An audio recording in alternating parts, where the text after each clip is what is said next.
இது வரைக்கும் நீங்க போட்ட ஸ்கெட்ச் எல்லாம் அழிச்சிட்டு நாம முதல்ல இருந்து ஸ்கெட்ச் போடுவோமா? நீ பெரிய ஆளு தாங்க. புத்திசாலி கிரிமினல்ல எனக்கு ரொம்ப பிடிக்கும். சரி, உனக்கு எவ்வளவு அதை மட்டும் சொல்லு. பெரிய இடம் தான். ஆஹா, பெரிய இடம் தான். நான் என்னையா பெருசா கேட்க போறேன்? 10% கொடுங்க, அது போதும் எனக்கு.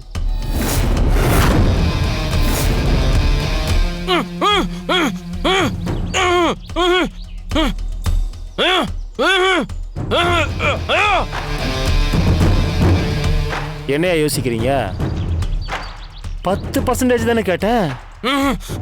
என்னது 10%? அப்ப உனக்கு 5 கோடி வேணுமா?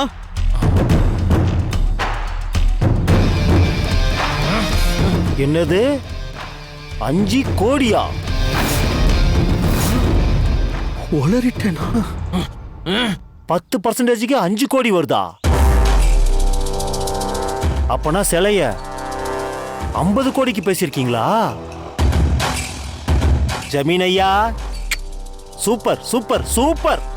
டேய் ஜனா, வாயை வச்சுட்டு சும்மா இருக்க மாட்டியா?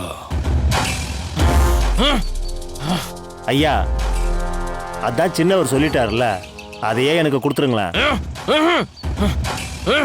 சரவண பெருமாள், 5 கோடி ரூபாய் உனக்கு அதிகம். கொடுக்கறத வாங்கிக்க. ஐயா, நீங்க சிலை திருடுறதுக்கு முன்னாடி ஏற்பாடு பண்ண திட்டமெல்லாம் எனக்கு தெரியாம இருந்திருந்தா என்ன கொடுத்திருந்தாலும் நான் வாங்கியிருப்பேன். ஆனா இப்பதான் எனக்கு எல்லாமே தெரிஞ்சிருச்சே. நீங்களே உங்க வாயால சொல்லிட்டீங்க, அதையே கொடுத்துருங்க.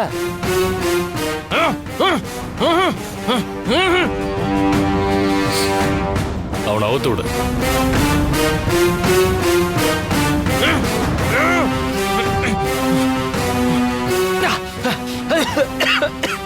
ஐயா, ஐயா, அவசரப்பட்டீங்களா?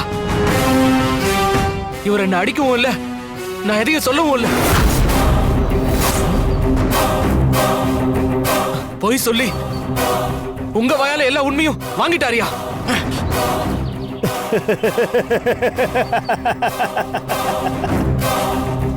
ஐயா, உங்க ரகசியம் இப்போ எனக்கும் தெரியும்.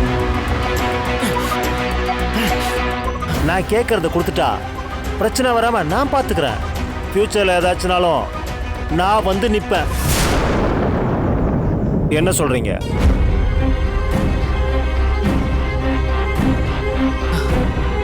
சரி, 5 கோடி ரூபாய் தரேன். ஐயா, சாண்டியை விட்டுட்டு போ. ஐயா, இப்ப சாண்டியை ரிலீஸ் பண்ணா அந்த சந்திரன் சும்மா இருக்க மாட்டான். மறுபடியும் ஸ்டேஷன்ல வந்து நிப்பான். அப்படியாகாம நான் பாத்துக்கிறேன். நீ சாண்டியை விட்டுட்டு போ. சரிங்க ஐயா. அப்புறம் முக்கியமான விஷயம்,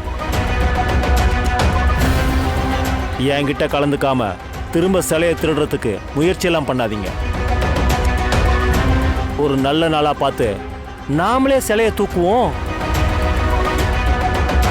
அதுக்கு குறுக்க யாரு வந்தாலும் அவங்கள சாகடிப்போம். சரி, சொல்லி அனுப்புறேன். இப்ப கிளம்பு. நன்றிங்க ஐயா. சின்னையா. சார், அவுத்து விடுங்க சார்.